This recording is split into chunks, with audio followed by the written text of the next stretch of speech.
Au milieu de voyageurs encombrés, 12 euphémismes de ballots de marchandises. La Bouriatie, patrie de Gengis Khan, fait aujourd'hui partie des entités constitutives de la Fédération de Russie.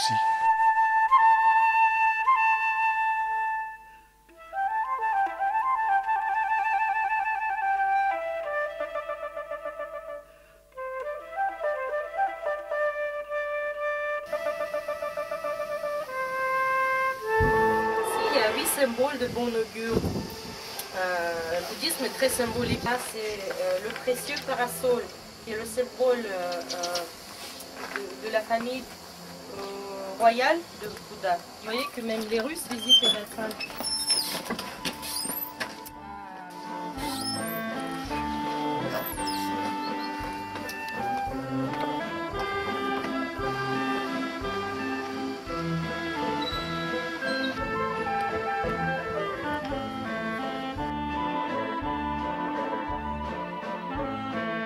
Avant la révolution de 1917, on comptait 47 Datsans en Bouriatie.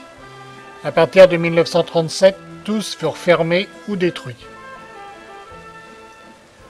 Reconstruit en 1947 lors d'une période d'assouplissement du joug stalinien, le Datsan d'Ivolginsk est considéré comme l'épicentre du bouddhisme en Russie. Sa bibliothèque contient des milliers d'ouvrages.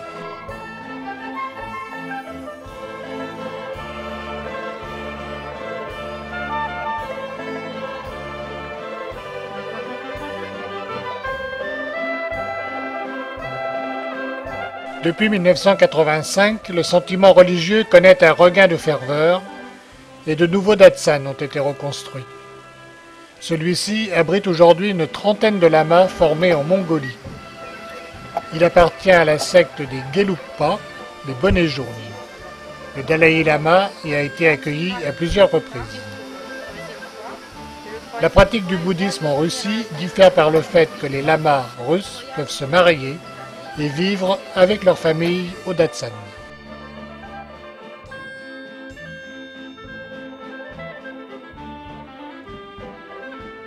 Tout autour du périmètre, des moulins à prière sont activés dans le sens des aiguilles d'une montre. Ils auraient été inventés pour les croyants qui ne savaient pas lire.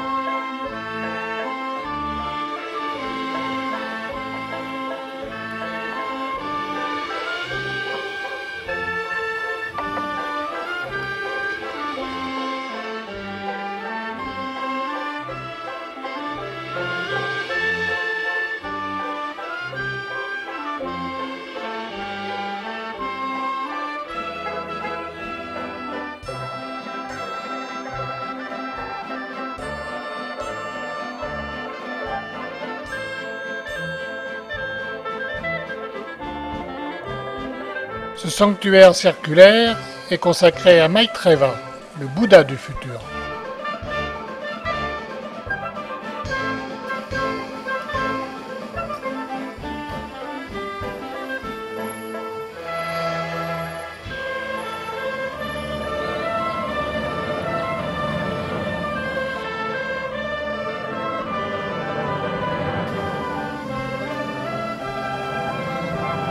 Construit en 1946, ce temple est le plus ancien de l'ensemble.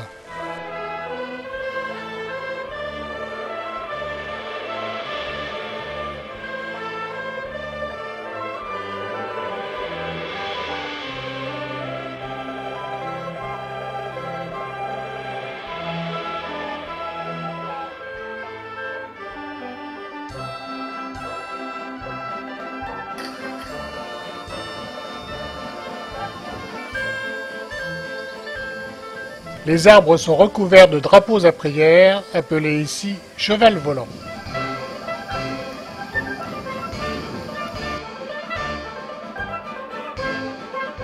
S'ils ont abandonné leur vie nomade, Les Bouriates conservent maintes similitudes culturelles avec les Mongols, dont la prévalence du bouddhisme.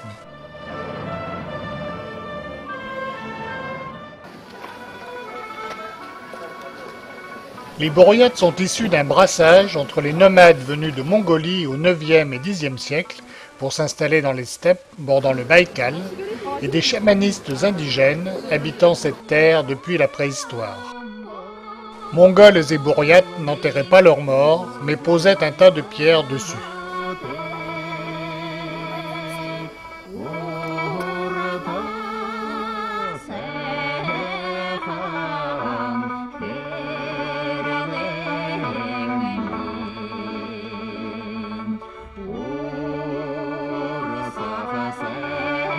Cette hutte de chaman entourée de totems fait partie d'un bel ensemble de tipis Evenk, un peuple de chasseurs.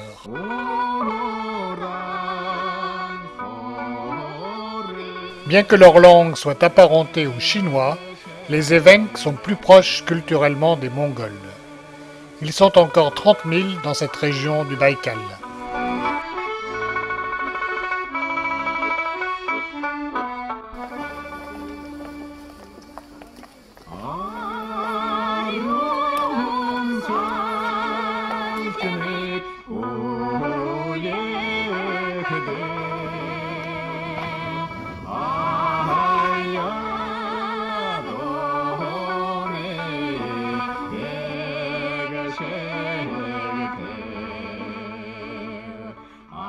La yourte octogonale, en bois, a fait son apparition au contact des Russes, les nomades bouriates ne se déplaçant plus que 2 fois au lieu de 6 à l'origine.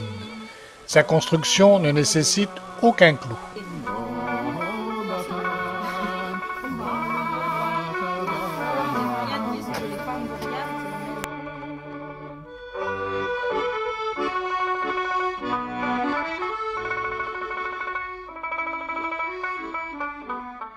Descendants d'un schisme dans l'église orthodoxe russe au XVIIe siècle, les vieux croyants ont traversé les turbulences de l'histoire et maintenu leur héritage et leurs traditions jusqu'à nos jours. Une visite s'impose d'ailleurs dès demain.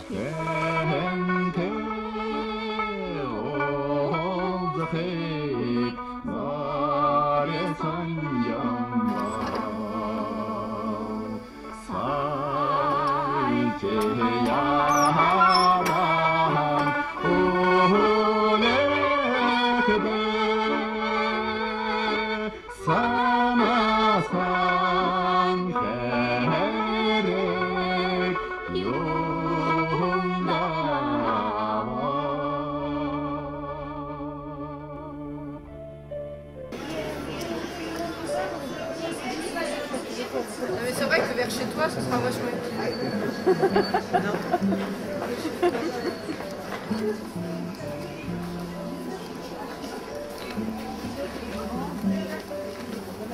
Comme ça, tu fais un guide.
живу я часто, как придется. Но я верю, что когда-нибудь в один из дней все вернется, обязательно опять вернется. И надежда, и разлука, и тепло друзей. Une élégante architecture du milieu du 19e caractérise la rue principale.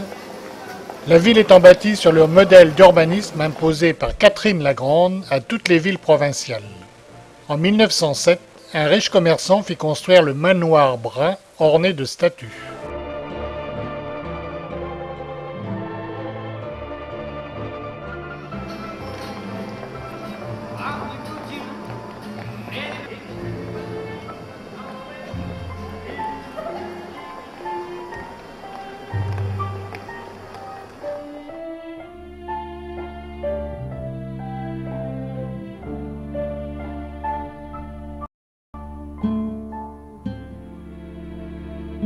C'est ici que s'est tenu le premier comité révolutionnaire bourriate en 1923.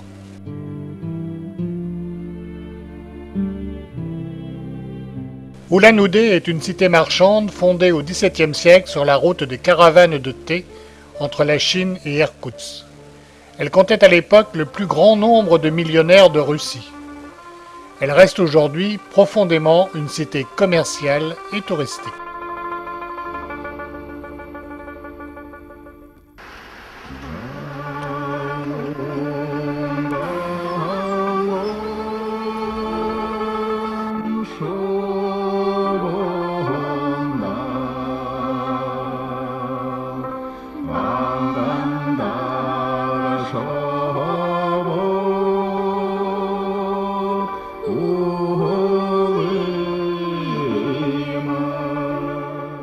La ville est peuplée de 80% de Russes et 17% de Bouriates.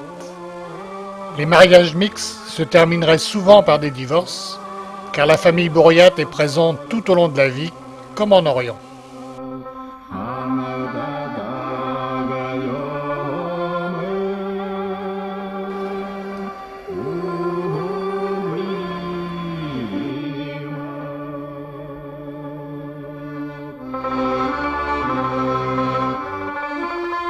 Ulan-Ude, qui signifie Ouda la Rouge, resta interdite aux visiteurs jusqu'en 1987 à cause des installations soviétiques sur la frontière mongole.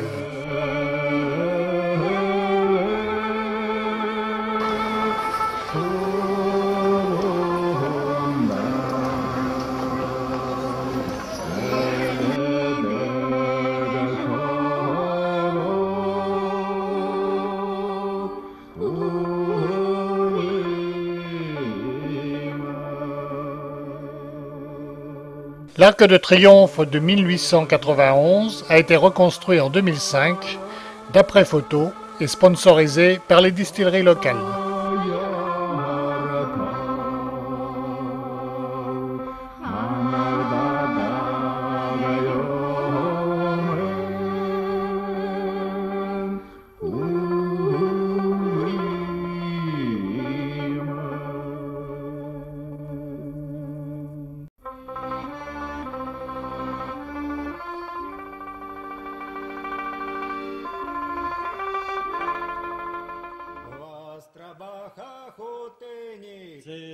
Une petite chanson du folklore des vieux croyants, histoire de se plonger dès ce soir dans l'ambiance de demain.